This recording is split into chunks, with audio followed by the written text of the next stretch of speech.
Good afternoon, welcome. We're going to talk about how narrative research can help us saving the world one step at a time, with one heat pump considered at a time. We will explain how digging into people's stories helped us getting closer to achieving net zero targets by finding ways to increase heat pump consideration. This fascinating project was done together with Energy Systems Catapult, and Danica Caiger-Smith, Insight Practice Manager, is going to join us today. My name is Lilla Magony and I'm from Irrational agency, and together we will walk you through our recent projects to better understand how narrative research helped us to get to the root of the problem. First, Danica is going to walk us through the challenge we were facing. Thanks, Lilla. Hi, I'm Danica. I'm from Energy Systems Catapult, where our mission is to accelerate net zero innovation. We are an independent, not-for-profit organisation that helps energy innovators to launch new products and services. And we look at all kinds of things. We have experts in all kinds of capabilities, from digital and data to markets, policy and regulation, systems engineering and systems modelling, and of course, consumer insight. And we look at all kinds of things that can contribute to reducing our carbon emissions in the UK and meeting our net zero targets.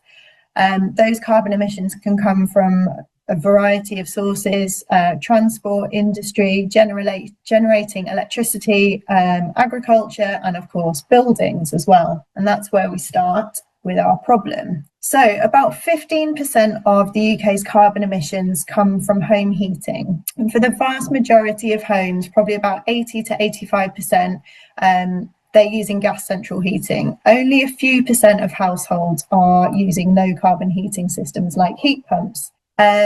But that needs to change. So the government has set out an ambition to grow the heat pump market with a target to install 600,000 heat pumps per year by 2028. And it sounds like a big number, and it is. It's roughly a 10-fold increase from the current installation rates. Now, there might be a few people listening who are thinking, I'm not really sure what a heat pump is or don't know very much about them, and you're not alone. About 4 in 10 people haven't heard of them or know hardly anything about them. They're not new technology. They are widely used in other countries. So, for example, in Scandinavian countries where it does actually get much colder than it does here. They're also better for the environment, and they're far more efficient than gas boilers. Now, there is lots being done to increase uptake. So they're increasingly used in social housing, often supported by funding. And for homeowners, the government offers the boiler upgrade scheme. So that offers £7,500 towards the cost of a heat pump installation. They're also being made more visible by some energy suppliers as well. So Octopus, for example, reported that they'd had over 200,000 inquiries about heat pumps in 2024. That's all well and good for people who have the time, the funding, and the inclination to think about and plan and prepare to move to a heat pump. But what about those people who replace their heating systems in a distress situation? So some statistics suggest that over half of heating systems are replaced in an emergency. So when the current heating system breaks down, when it's really on its last legs or beyond repair. And it just got us thinking, imagine how much progress we could make, how much inroad we could make to those heat pump targets if we could help people switch to them in those distress situations. So we wanted to explore how people make decisions in those circumstances and draw attention to the combination of different factors that influence decisions. So particularly things other than financial factors. We already know that those play a key part in the heat pump picture, but they're by no means the only part of it. So we know that things like social factors, attitudes and emotions will also play a role, as do situational factors. It was really important for us to close the say-do gap. We can obviously ask people how likely they are to consider a heat pump or how attractive they find a heat pump proposition.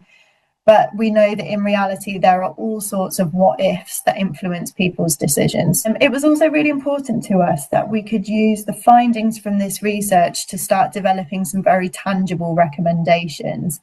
And that's when we got to talking to Irrational agency about narrative research, all things behaviour science, and systems 3 thinking. And this is exactly the challenge that narrative researchers were suited for. We approached this project in 2 stages. First, we wanted to understand the narratives around the distress situation, heating systems, and sustainability with our System 3 approach. Then we put this through a behavioral science lens. because we wanted to identify barriers and behaviors at a workshop that needed our attention and we needed to focus on. You may have heard about System 1 and System 2. The first is usually described as fast, intuitive, and the second one is more deliberative or slow and energy intensive. But what about situations when you need to imagine a potential outcome or a potential future use of a product or a brand?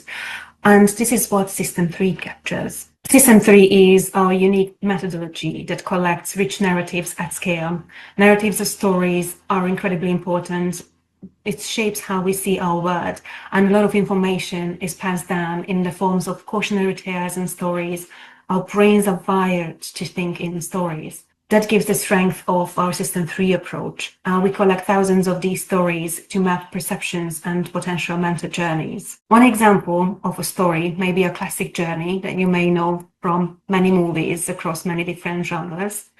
It starts with introducing the world and our main character, the world as we know it. But there is a problem and the world needs saving, and for which our hero and our character needs to make a plan. But usually there is something of an issue, some problem that they need to overcome. And then after that, they reach the new world, which is better than the old one. And you may ask, what's the relevance of this? But this particular story may be also relevant outside of Middle-earth. Because if you think about the character is your customer, the plan is the category, and how they overcome the problem may be what your brand or what your product offers to them to get this solution, to get to this new world. The way we can better understand these journeys is to show them and portray them on a map like this. It shows us multiple important messages. So for example, how positive or negative the associations are, how big role they play in the narratives that customers repeated quite often, the direction of the associations between each of them, and also what are the closest associations for each of these concepts. This is shown by the distance and the connections. On this map, you're going to see how we identified the customer journey stages when it comes to the distress situation. And first, what was obvious that people were in a panic, in a heightened stress situation. This stress situation triggers negative emotions, which keeps people in a negative cycle. And we also noticed that anticipation of the breakdown is actually more negative than experiencing this breakdown. Therefore, it's really important that the messaging in this distress situation should address that people may be in this hot state, and the emotional benefits will have to be mentioned first in any sort of communication. It was also obvious that people are feeling out of their depth. Heating systems can be quite complex and shine a light on people's gap of knowledge in this particular topic. And that also led us to think that people overemphasize unknown risk over obvious risk. For example, they don't know what don't know, and unfamiliarity becomes risky. However, too much unclear or alarming messaging can also feel overwhelming to them because of this gap in their knowledge. Finally, it was also obvious that they have concerns regarding the financial aspect of a potential breakdown, and cost concerns are heightened there and uncertainty and risk makes it really hard to reconcile with the expenses of the heat pumps, because they don't know what the outcome of a potential investment is going to be. It's hard to see the value of that investment, which may be money and time. So they just focus on the potential of losing this investment. So it is a vicious cycle. People go in circles around these three, but there is a solution. There is a way out of this negative loop. And that often comes in the form of research, additional information, or the advice and reassurance from potential tradespeople, because they are the voice of authority in this situation. They have a lot of knowledge, which can help with the knowledge gap of the customers. So we see that they are really important source of information, and they can influence people's choices and provide reassurance when things get really overwhelming. So therefore, this recommendation is incredibly important because it gives the peace of mind. When it comes to installing and thinking about what may be a suitable solutions, suitability, reliability are really important, just as speed and cost. Heat pumps are associated with being eco-friendly and effective, but also expensive. So what we have seen is that cost will always be part of the narrative, because being eco-friendly and effective doesn't really have a lot of positive and emotional associations. So it is not easy to clearly link the benefit to it.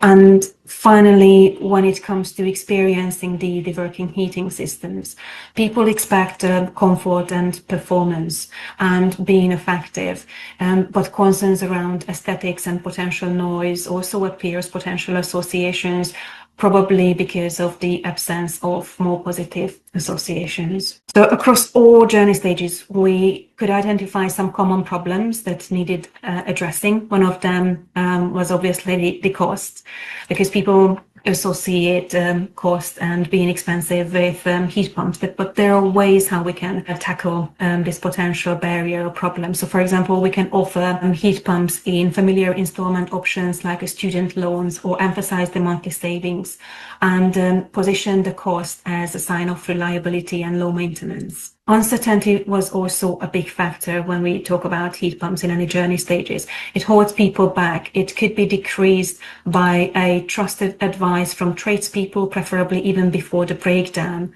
And lifetime guarantee from a manufacturer could also signal reliability. Complexity is also attached to the question of heat pumps. It may be overwhelming, but behavioral science suggests that there are ways how we can minimize this. So for example, by making it easy, both in language and the process. And when we need to talk about multiple things, chunking it into threes can help people understand better what the process or the anything involved looks like. Installation, concerns around installation may be a barrier too. And here again, the reassurance from qualified tradespeople is crucial. Suitability often came up and may be a concern. And again, it may stem from the knowledge gap of people, and simplifying and having as simple as possible suitability check could help providing reassurance in terms of that people will understand. So for example, providing a warmth guarantee in Celsius, it is simple and people potentially would understand. And finally, familiarity. Reducing the lack of familiarity could support our case by making heat pumps more visible on houses that use it, and therefore encourage tradespeople to start the conversation with customers and just make heat pumps as an option more visible for everyone. And finally, Danica is going to explain the steps taken after the research results. So in terms of outcomes, obviously when we're talking about distress purchase, mitigating a distress purchase would be the most ideal option. So helping people to plan ahead, put money aside, take those steps so that when the time comes, they are prepared to switch to a heat pump. But not everyone is a planner, not everyone has the time, the money, or the cognitive capacity, among other things, to do that. This work's really helped illustrate how smaller incremental nudges could help. How can we build visibility and leverage some of those social factors to help people see and feel that people like me have a heat pump? They work for homes and households like mine. Are there interventions that could help people save or prepare to cover the cost of a heat pump in advance? Perhaps something like a heat pump ISA. What role could tradespeople play in supporting their existing customers to plan and prepare well in advance? Is there an opportunity to build that around some of the existing interactions they already have, so regular boiler servicing? Speaking of the workforce, the tradespeople are, as Lilla said, these are the people that households ask for advice. They're the people that they trust and invite into their homes to fix things, to install things. And they're a key part of the picture. They are going to be essential for building consumer confidence and trust in all kinds of low carbon technologies like heat pumps. That in itself wasn't a new finding, but what this research has helped us do is appreciate how much more of that relationship is about emotions, about demonstrating empathy and understanding, about helping to address negative emotions and worry, and starting to refine and filter that information down to that specific household based on what you already know about them. Give them the essentials and help them to navigate those situations and decisions in a way that works for them. Changing the message. So We've long advocated for products and services that give people what they want and what they need, and that just so happen to be net zero. Irrational Agency's research has helped illustrate that we're making good progress. So heat pumps have got strong associations with things like being very efficient and being environmentally friendly. But again, as Lilla said, they're functional benefits, and people are less receptive to those in this kind of hot state when they're in a distressed purchase situation. In the absence of benefits that resonate on a more personal level, there's not really enough to kind of cut through the emotions and start tipping the balance towards heat pumps. Finally, for a lot of us, our next heating system may well be a heat pump, but we just don't know it yet. And we're all going to approach that in different ways based on our different situations and preferences. And we need information and advice that supports those different journeys. So for those who've experienced a distress situation before, the acute negative emotions, the panic and stress might be quite short-lived. They might know what steps to take to get out of that situation and make progress towards a decision. For others, especially those who haven't experienced this kind of stress before, there's a risk that actually they not only are they experiencing these intense negative emotions, but they then become paralyzed by information overload. We need to make sure that the emotional side of things is not just catered for, but that it becomes a really early and pivotal part of the journey. Taking up a heat pump might take years for some people, and it's well recognised that this journey needs to be considered holistically, but so does the person on that journey. And this research has really helped highlight the complexity of some of the factors like social influences and situational pressures, and particularly emotions, that can be really hard to articulate and hard to quantify, but also very easy to overlook if we're not taking the right steps to find them. Thanks for watching. We hope it demonstrates how narrative research is useful to understanding drivers to uptake in emotionally heightened situations. If you have any questions, we are happy to answer them at the end of the session. Thank you. So now it's time for questions. Please type them into the chat, or you can type them into the Q&A. Lilla, one for you first. It looks like a lot of work. How do you set about creating those maps from all that narrative information? Well, first of all, we gathered thousands of comments and associations from people. Obviously, we need to check if we capture everything, we have the right words in there. But after that, the way these maps are generated is we factor in both, for example, the positivity of the word, how often it is featured in the narratives, what is the direction between certain associations, and so on and so on. So there's a lot of complexity, but I think it also reflected in the richness of the data that we get out at the end. And a very technical question in the Q&A. What tool is used for the illustration of the narrative maps? Oh, everything is made in-house. Everything is proprietary. So it is a bespoke tool that the Irrational Agency built specifically for this, to capture all these rich narratives and be able to produce an output that is easy to read. It may not seem easy at the first glance, but believe me, when you've seen a few of these, it's really easy to understand where these connections are. Super. And Danica, for a long time, I've associated, and the British public have associated, heat pumps with being more environmental.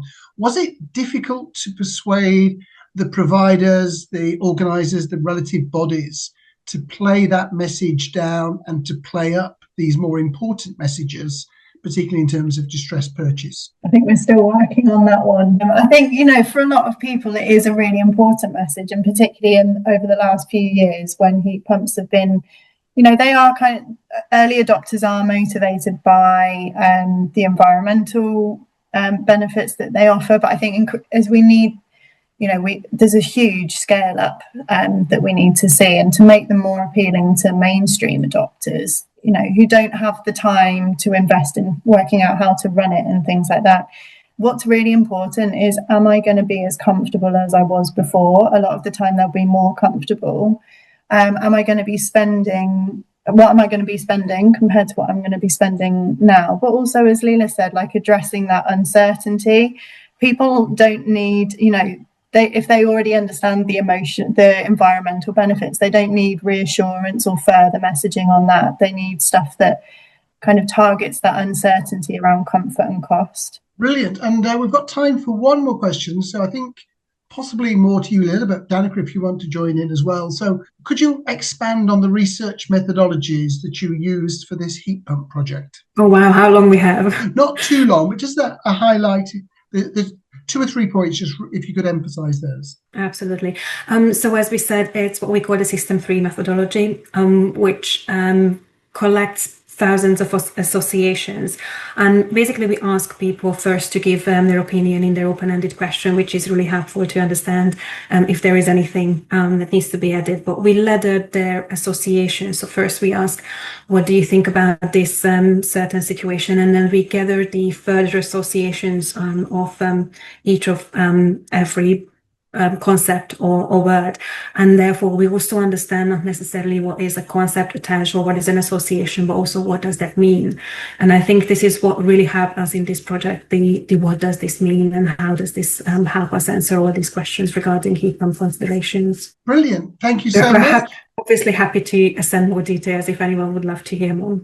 And that reminds me, we are going to post on the website a link that Irrational Agency have provided, which has got a background to narrative research System 3 and some of these issues. So you'll be able to download that as well as the slides, as well as the recordings.